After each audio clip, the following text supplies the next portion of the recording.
নিজৰ তুলনা কেতিয়াও আনৰ লগত নকৰিব, কাৰণ প্ৰত্যেক ফলৰ সোৱাদ বেলেগ বেলেগ। পাত নসৰাকৈ গছলৈ নতুন পাত নাহে, তেনেকৈ কষ্ট আৰু সংঘৰ্ষৰ অবিহনে ভাল দিন নাহে। পৰাজয় হোৱা বিফলতা নহয়, চেষ্টা নকৰাহে আটাইতকৈ ডাঙৰ বিফলতা। জীৱনৰ সংঘৰ্ষ দুৰ্বল হোৱা নহয়, শক্তিশালী হোৱা প্ৰক্ৰিয়া হয়। যিয়ে এইটো বুজি পায়, তেওঁ প্ৰত্যেক পৰিস্থিতিতে সুখী থাকে। কষ্ট হ'লে যিজন ব্যক্তি সকলোতকৈ প্ৰথমে মনলৈ আহে, তেওঁ জীৱনৰ সকলোতকৈ মূল্যৱান ব্যক্তি হয়। তেওঁক কেতিয়াও নেহেৰুৱাব। জীৱনত আমি কিমান শুদ্ধ আৰু কিমান ভুল, সেয়া মাত্ৰ দুজনে গম পায়। সেয়া হৈছে পৰমাত্মা আৰু অন্তৰাত্মা। কিবা পাব বিচাৰিলে কিবা হেৰুৱাবই লাগিব, কিন্তু যিজন একেৰাহে আগবাঢ়ি গৈ থাকে, তেওঁ শেষত নিজৰ সপোন বাস্তৱ কৰিব পাৰে।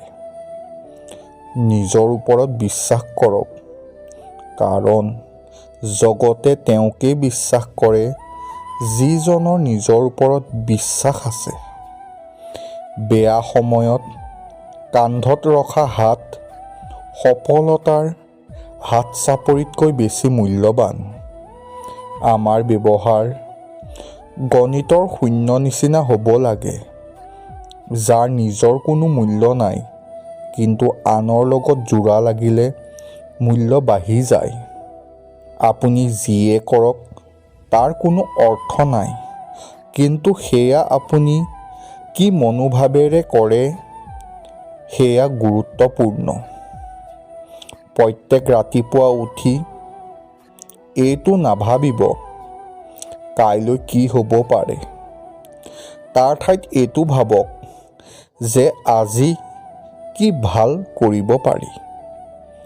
এটা ইচ্ছাই একো সলাব নোৱাৰে, এটা নিৰ্ণয়ে অলপ সলাব পাৰে, কিন্তু এটা দৃঢ় নিশ্চয়ে সকলো সলাব পাৰে।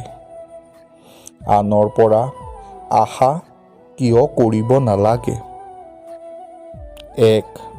কাৰণ প্ৰত্যেক ব্যক্তিয়ে আনতকৈ প্ৰথমে নিজৰ কথা ভাবে, আৰু তেওঁ যদি আপোনাক এৰি নিজৰ কথা ভাবে, সেয়া ভুল নহয়। কাৰণ আপুনি সৎ আৰু ভাল হোৱা অৰ্থ এইটো নহয় যে তেওঁ আপোনাৰ নিচিনা ব্যক্তি হ'ব। কাৰণ মানুহ কেতিয়াবা কেতিয়াবা ভাল হয়, কিন্তু আমাৰ পৰিস্থিতি একেবাৰে আমাৰ বিপৰীত হয়।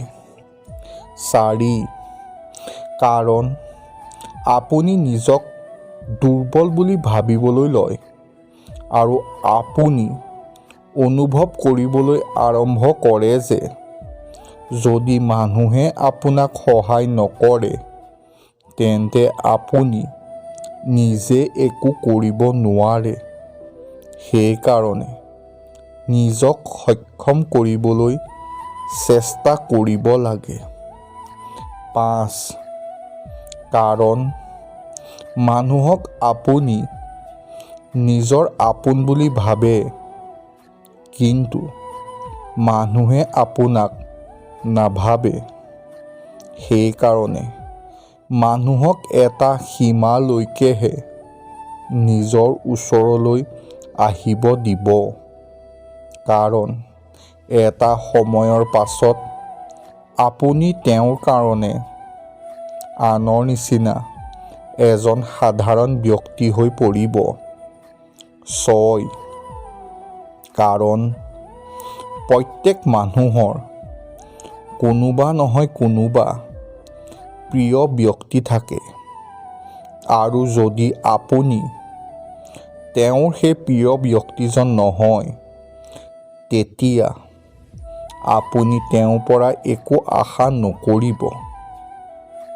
নিয়তিয়ে প্ৰত্যেক ব্যক্তিক সমস্যাৰ পৰা বাহিৰলৈ আহিবলৈ বিকল্প নিশ্চয় দিয়ে।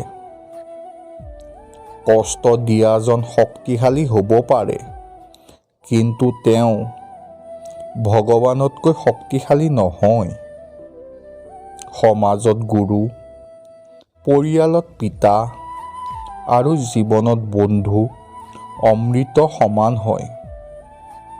ভাল মানুহৰ এটা বেয়া গুণ থাকে, সেইটো হৈছে তেওঁ সকলোকে ভাল বুলি ভাবে। সময় আৰু ভাগ্য দুয়োটা পৰিৱৰ্তনশীল হয়। এই দুয়োটাৰ ওপৰত অহংকাৰ কৰা সকলোতকৈ ডাঙৰ মূৰ্খামি হয়। কোনোবাই আপোনাৰ ৰাস্তাত যদি গাঁত খান্দে, তেন্তে চিন্তিত নহ'ব, কাৰণ তেওঁ আপোনাক জঁপিয়াবলৈ শিকাইছে। যাৰ ওচৰত গুণ আছে, যাৰ ওচৰত ধৰ্ম আছে, তেওঁৱে জীৱিত। গুণ আৰু ধৰ্মবিহীন ব্যক্তিৰ জীৱন নিৰৰ্থক। মনত সদায় জয়ৰ আশা থাকিব লাগে। ভাগ্য সলনি হওক বা নহওক, কিন্তু সময় সলনি নিশ্চয় হয়। অসফল মানুহৰ লগত কথা পাতক, কাৰণ তেওঁলোকৰ ওচৰত অহংকাৰ নাথাকে, অনুভৱ থাকে। সত্য আপুনি আগতেই জানিছিল। আপোনাৰ আৱেগে আপোনাক ভুল দিশে লৈ গৈছিল। সৰু চেষ্টাৰ পৰা আৰম্ভ কৰক। সময়ে আপোনাক নিশ্চয় ডাঙৰ সুযোগ দিব। সঠিক ঠাইত থিয় হৈ কোৱা যেনেকৈ সাহস হয়, সেইদৰে মনে মনে থাকি আনৰ কথা শুনাও সাহস হয়।